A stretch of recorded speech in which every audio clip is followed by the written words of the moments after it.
Every week now since the beginning of the year, over 1,700 videos are uploaded in the alternative media, on the topic of flat earthism. Every month, over 4,200. Since January of this year, over 20,000 videos have been uploaded on the subject.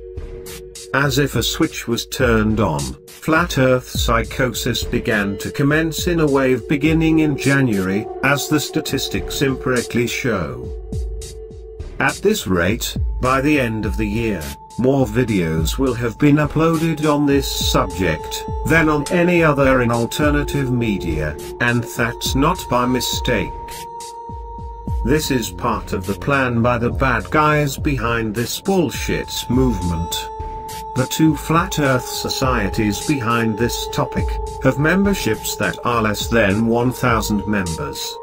So it's not difficult to figure out that there are organizations behind this crap, helping to push what has become the biggest psyop in alternative media in recent memory. Well-known established members of the alternative community have recently jumped on the flat earth bandwagon, revealing to the alternative community they have always been COINTELPRO shills, working for the NWO. All the evidence suggests this is a highly organized and planned bombardment of the alternative media community to dilute it, distract it, and make those a part of it look like fools by association. Flat Earth fucktardery is not some new enigma. It's been around for a long time, appearing every couple of decades or so in a wave. To promote the agenda, recruit adherents, and to keep the lie alive. In order to understand what you are being confronted with, we must examine the history and the roots of this mental aberration. We must forensically examine the nucleus of this social nuisance, at its core and source. At the root of flat earthism is Bible theism. And this is the reason why flat earthers reject all evidence that contradicts their bullshit. 99% of flat earthers are Bible theists, believing the psychosis is found in Bible script. Not just any type of Bible theism, for you will find that this bullshit begins and originates in Catholic, papal, dogma.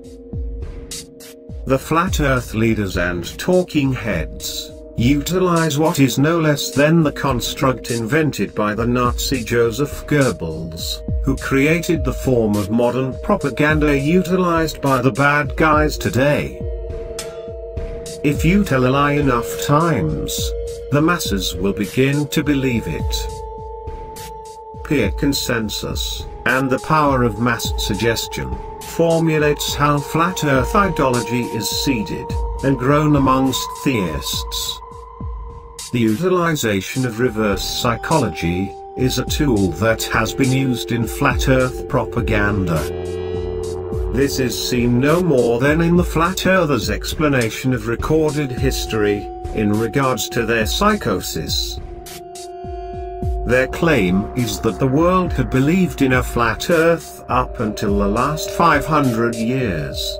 Since then, the bad guys designated as the Freemasons, and in particular, NASA, are the origin of the belief in a spherical, round, earth. This of course, is utter bullshit. The belief in a round spherical earth is over 3,000 years old. The universal belief in a round earth is over 2,600 years, since the time of Plato. This remained until the 1st century AD, and the beginnings of the New Testament, Christian Church. It's within the first couple of centuries of the new era, that popes, monks, and members of the universal church clergy began to promulgate and enforce flat earth fucktardism en masse. It was during the Middle Ages that the term plagiarism was created to describe the psychological phobia of falling over the edge of a flat earth. This fact alone debunks the idea that Catholic geocentricity has no relationship to flat earth dogma, for in reality they are both one and the same in ideology. Using reverse psychology, flat earthers demonize victims of the Catholic Inquisition during the Middle Ages, claiming the victims are the bad guys with their crime being science. Rabid fundamental theists have been programmed by their leaders and bullshit orthodoxy to reject and anathematize science. Thus victims of Catholic persecution such as Kepler, Galileo, Bruno, and Copernicus are demonized and made out to be the bad guys, whilst the real enemy, the papacy of the day, is exonerated through non-mention. After all, theists stick by and protect their fellow theotards, even if they are murderers and criminals, because the Book of Babel tells them to do so. A favorite target of flat earth fucktards is Isaac Newton, who pioneered the theory of gravity, claiming Sir Isaac was a bad guy because he was a member of a secret society, namely being a fellow of Cambridge, a common and non-secret status for anyone who has been the head of a department there. Yet they ignore the fact that Isaac Newton was himself persecuted by the Catholic Church. Isaac began as a highly religious and devout Catholic Christian, but he deconverted from the religion after years of intense study into its dogma, and the facts he uncovered regarding the fabrication of the New Testament. This automatically made him an enemy of the papacy. He wrote over 60,000 words during his lifetime condemning doctrines such as the Trinity, and wholesale manipulations of New Testament script by Catholic scribes. Many of these writings were not published and released until after Newton's death, because of Isaac's position at Cambridge, and because of the Catholic Inquisition. Men such as Galileo, who rebelled against the egocentric dogmas of the Catholic Church, was sentenced to life imprisonment, but commuted to house arrest for the rest of his life. Other men such as Giordano Bruno were not as lucky. Bruno was sentenced to death by the Catholic Church for his rebellion against Catholic geocentric dogma. Bruno was burned at the stake in 1600, in a Roman town square. The Catholic clergy who overlooked his execution on behalf of the papacy, deemed it merciful for Bruno by placing a bag over his head full of gunpowder, before they lit the fire. But before they had done this, they had taken a spike and a hammer, and nailed Bruno's tongue to his jaw, to keep him silent. His crime? He claimed Copernicus's cosmological model correct. Papal persecution against opponents of Catholic theist geocentricity continued up to at least the 18th century. Because of the advent of the Reformation and beginning of the Protestant movement, the Inquisition was not able to be used any longer by the papacy to enforce their madness, and more subtle and secretive ways of enforcing Catholic geocentricity had to be utilized. The corporate organization of Universal Freemasonry, and the Jesuit arm of the Catholic Church, became the next weapon of choice by the papacy to enforce their evil bullshit theotardism of geocentric psychosis, through propaganda by secret society. The Freemason flat earth cosmology secreted by high-level Masons, was a perfect marriage with the Catholic geocentric model, creating a powerful propaganda tool for the Jesuits to infiltrate intellectual and theistic circles globally. Modern flat earthers trace the origin of their cult back to the 1800s, to a shady fellow by the name of Samuel Burley Robotham, an eccentric and peculiar character who was a staunch Bible theist, who dabbled in spiritism, with strange religious beliefs, and abhorrent political views. Samuel Burley was a Zionist, a socialist, and the historical record indicates he was also a charlatan and sexual criminal. He was an adherent and disciple of Robert Owen, the infamous socialist who is credited as being one of the earliest progenitors of modern communist ideology. Robert Owen's religious belief was Spiritism, who was a Freemason, and who believed he received his marching orders from dead Masonic American presidents such as George Washington and Thomas Jefferson through mediums. Samuel Burley's story begins when he appears in the fens of England, and attempts to establish a socialist Owenite commune there. Based on the socialist utopian model of Robert Owen, Samuel Burley's endeavor reaches an early failure, when he is accused of sexually taking advantage of numerous female members of his commune, bringing the ire and wrath of numerous husbands wanting to not only prosecute, but also kill Samuel Burley. He fled into hiding near what is called the Bedford Level. It was here the shady Samuel Burley performed healings using concoctions of his own design, gave readings to the locals, and practiced his craft by which he would become infamous for. After some time, Samuel Burley had gained enough verbose skill to attempt to lecture in Blackburn, to ply his newly crafted flat earth dogma. Failure of this endeavor led Samuel to flee the lecture in embarrassment, when he couldn't explain why the hulls of ships disappeared out at sea. It was at this time that Samuel Burley began to use what was a common epithet for secret society members of the era, a pseudo-name. Going by the name of Parallax, Samuel continued to practice his craft by filling local lecture halls in towns and villages, charging a sixpence per person. He was finally pinned down to a challenge in 1864 in Plymouth, when allegations began to circulate he would not agree to a test. Appearing at Plymouth Hoe at an appointed time, and witnessed by a leading writer in astronomy, he proceeded to a beach where his opponents claimed only the lantern of the Eddystone Lighthouse 14 miles away would be visible. The test concluded that only half the lantern was visible, yet Samuel Burley claimed his opponents were indeed wrong, and that the Earth was indeed flat. In 1881, Samuel wrote what would become the Bible to most modern flat earth morons, called Zetetic Astronomy, Earth Not a Globe. The gibberish contents of the work employing a method devoid of any real science, that discards the scientific method itself for what he called the Zetetic method, which employs nothing but circular reason. Samuel Burley would die some 3 years later in 1884.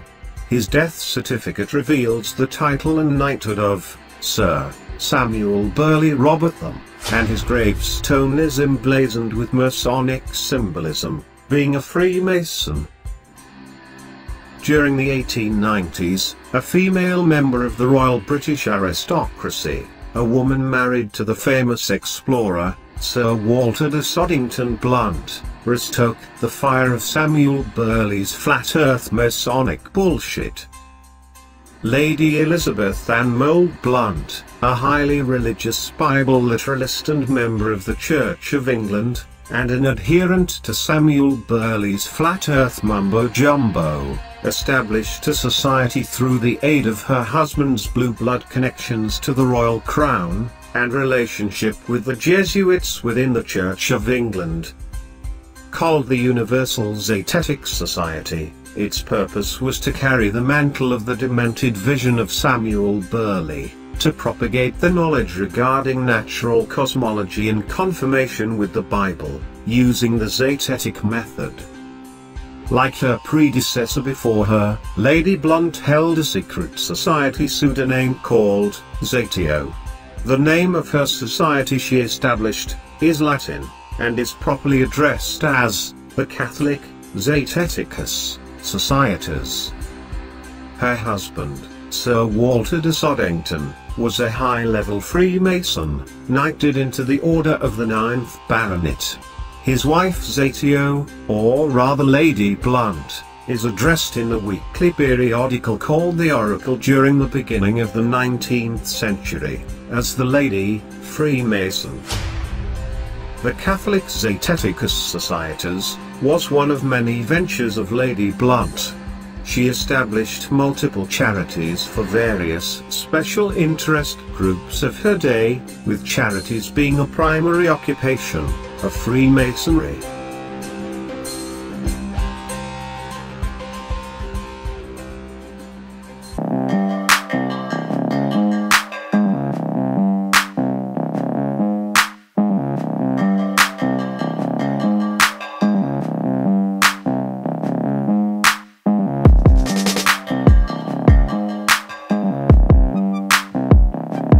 Of the 18th century, and the laws in England forcing all Freemasons to be registered, Freemasonry spread its talons beyond the lodge, and into the churches.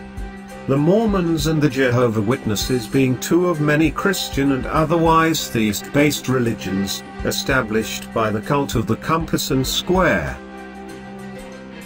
According to the anti-Masonic writer Richard Carlile in 1825, Zetetic societies were formed by the Freemasons into debating clubs, to engage in public discourse and to expand Masonic propaganda. Around the time of the writing of Samuel Rowbotham's book Zetetic Astronomy, a Jesuit missionary out of the Church of England, a faith healer and Zionist, John Alexander Dowie, brought the Masonic flat earth agenda to the shores of America.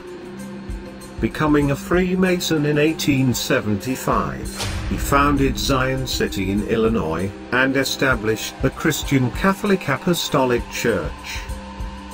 John Dowie is regarded as the forerunner of Pentecostalism in America.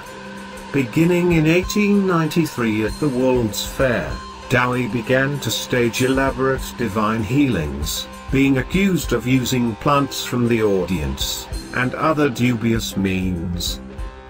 Dowie began to claim publicly in 1901, that he was the messenger of God, Elijah the Restorer. He spoke out against modern medicine, and practiced what he called divine healing. By 1904, Dowie had brought Zion Bank to ruins, taking all the residents' savings within it. Investigators found $3.5 million unaccounted for. For years, he had lived lavishly from the holdings within in Zion Bank, being called in on federal warrant to account for his crimes. He was found guilty and his reign over Zion City was stripped, and was publicly shamed in the Zion papers, and forced to go on an allowance by the new leadership. In 1906, his wife began to claim her husband was promoting polygamy. In 1907, John Alexander Dowie dies from a second stroke, leaving a legacy of fraud, embezzlement, and charlatanism. Zionist Christian churches branched off Dowie's Catholic Apostolic Church in Zion City, even as far away as South Africa. To take up where Dowie left off, entered the Zionist Jesuit elder of Dowie's congregation, Wilbur Glenn Valiver. Born into a Masonic family, his father 32nd degree, Valiver restructured Zion City, turning the once Zion Bank scheme into the Zion Industries scheme, diversifying and making it a corporation. The city seal of Zion bore the Jesuit Masonic cross and crown. Voliva's police force were called the Praetorian Guard, who bore arm patches bearing the motto, "Patience," and carried a Bible and a club. Praetorian Guard was a name for the Nazi SS during World War II. All those entering the city were warned on billboards around the perimeter that Zion City was no place for those who did not believe in a flat earth. Curfew was at 10, no smoking, no drinking, no eating pork, no whistling, no modern medicine. Zion's new venture allowed the Catholic Apostolic Church to expand globally, with Voliva becoming the very first ever radio evangelist, having the most powerful station in the world, broadcasting to as far away as Australia. Like his predecessor before him, Voliva had a lavish lifestyle, having amassed a personal fortune of $5 million through Zion Industries by 1927. Residents and church members were appalled. In 1935, Zion Industries went bankrupt. Voliva was stripped of his reins and publicly confessed of embezzlement. The new leadership under the independents forced Voliva to place a bumper sticker bearing a globe on his vehicle. In 1937, an employee set on fire the huge Shiloh Tabernacle of the Catholic Apostolic Church. Voliva went into personal bankruptcy, and in 1942 developed terminal cancer and died shortly thereafter. Flat Earthism went into hibernation, leaving a pocket full of adherents. Back over in Britain, it would be revived through the same powers that established the original Catholic Zeteticus societies. Samuel Shenton, a member and fellow Freemason of the Royal Astronomical Society and the Royal Geographical Society respectively, re-established the Universal Zetetic Society, calling it the International Flat Earth Research Society in 1956. Commonly called the Flat Earth Society. Shenton, a sign writer by trade, generated some publicity and gave lectures, acquiring a couple dozen members. Having an even more bizarre cosmology, borrowing heavily on ancient mythos and Bible literalism, the fundamental Bible theist Shenton borrowed heavily on his predecessors before him for his ideas. When John Glenn orbited the world in 1962, he was sent a letter from the IFERS with a membership and the message, "Okay, wise guy." Shenton continued to give lectures and gained 100 members. In 1963 he suffered a couple of strokes, and by 1968, his health had deteriorated greatly. Just before his death in 1971, he determined to turn over the society to a charismatic and shady character, who lived in the desert near Redwoods Air Force Base in California. Flat Earth fucktardism returns back to American soil. Charles Kenneth Johnson, an eccentric and reclusive individual, decided to move away from the cities of California, where he worked as an airplane mechanic, and into the desert near Redwoods Air Force Base. The flatness of the desert and the sunsets at dusk were necessary, according to Johnson, for his further studies of zetetic astronomy, and to confirm the findings of predecessors past, such as Wilbur Voliva, whom Johnson stated proved to him the world was flat. Johnson was not shy of the limelight, and began to appear on numerous TV and radio talk shows all over America, as well as giving lectures in circuits. In the 70s, he appeared in a commercial for Dreyer's ice cream. According to the biographer, Christine Hapgood, Johnson was a regular lecturer for the Elks, Kiwanis, and the Rotary Clubs, all Freemasonic societies in which you must be a member to give lectures at. In brochures put out by Johnson's IFERS in the 80s, The public was told the society had absorbed the Catholic Zeteticus societies going back to the 1800s. Johnson boasts within it that its members are the elite, a society existing for at least 6,000 years. Yearly membership was $100. Members had to sign an oath at the bottom, declaring one's religious status and affiliations, as well to pledge not to harm or defame the society.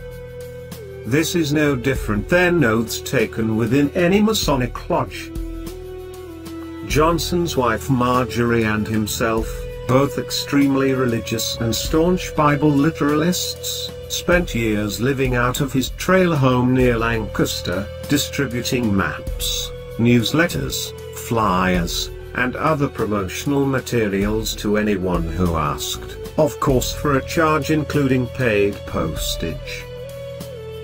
He stated to a local reporter after the shuttle disaster, "You cannot orbit the Earth, the shuttle is a joke, a very ludicrous joke." He claimed the Apollo missions were a hoax, and that Moses was a flat earther, with the Flat Earth Society beginning in 1492 BC when Moses led the Israelites out of Egypt. By the 90s, Johnson had accumulated a membership of over 3,500. In 1995, his wife Marjorie in ill health and a semi-invalid, their home caught on fire destroying everything, not before Johnson pulled his wife to safety. She never recovered and died a year later in 1996. Former NCSE President Bob Shadwald used to stress that Charlie was on the level, quote-unquote. After 30 years as president of the IFERS, Charles K. Johnson dies in March 2001 at age 76. The IFERS membership dropped to below 300. In 2004, Daniel Shenton resurrects the Flat Earth Society, based around an online web discussion forum, which leads to an official relaunch of the society in 2009. The first member to join was musician Thomas Dolby in 2001, 3 years before Shenton's web discussion forum began. As of July 14, 2014, there are 500 members of the Flat Earth Society. In 2013, part of the membership broke away to form a new web-based forum and group. In 2015, Eric Dubé, listed as a professional conspiracy theorist online, starts online discussion forum and Flat Earth campaign leading to 600% increase in the topic's persistency on search engines. Called the International Flat Earth Research Society, or as you guessed it, the IFERS, Eric Dubé, all of 32 years of age, comes out as the president in the resurrection of a 200-year-old society that began with Freemasons. Other ventures of Dubé involve his occupation as an online psychic, tarot reader, expert in the Kabbalah and Kundalini Yoga, and astrological readings, at $1.69 a minute via email, for Casimbo Online Psychic Services. In early 2013, a professional actor and artist appears on the scene, claiming to be a NASA whistleblower who worked in covert operations for the organization, and getting paid for it. Matthew Leonard Boylan, commonly called Matt Boylan, a professional comedy club comedian, and Jesuit-educated grad of St. Xavier University with 2 degrees including political science, begins his ludicrous claims on his YouTube channel, called the NASA Channel. A fraternal apprentice, and member of ACTRA, Matt Boylan has established a relationship with the president of the IFERS, Eric Dubé, since November, at the beginning of this PSYOP that has persisted for the last 8 months. Other agent provocateurs of note include Mark Sargent, a member of the FES, Jeronism, another member of the FES, and supposed ex-Catholic J. Henning Teologia, a King James-only Bible-thumping flat earth peddler, who claims satellites are a hoax, the Antichrist is here, the earth is flat, and the bald abomination. Stars are souls, who claims planets are not real, space does not exist, heaven is a dome, death does not exist, galaxies do not exist, and the earth is flat, on the square and the level. The Catholic, immortal souls, regurgitating the same flat earth Jesuit Masonic propaganda. Zetetic flat earth, plain truth, the Morgile, quasi-luminous, Yoda's conspiracy channel, Rob Skiba, Dave Johnson, Russian vids, Sleep with One Eye Open, Crow 777, and on in a tidal wave, all over alternative media at once, all at the same time starting at the beginning of the year. This is a coordinated and highly organized psyop that has established a fifth column within the alternative media movement. The very message flat earthers sell you tells you all you need to know about the con. The Masons are running a Truman Show, RCGI NASA-generated hologram convincing you the world is round, when they know the secret of the Mason bad guys is that it is indeed flat. A very simple con game in dialecticism, to get you to swallow the very Kool-Aid the flat earthers claims is of evil bad guys running the round earth matrix, namely the pesky Masons. It's a simple thesis, antithesis, synthesis, Masonic ordo ab ko, dialectic. It's good cop, bad cop. Claiming the Masons the bad guys behind the curtain, the entire flat earth movement history is infested with Freemasons and Jesuits.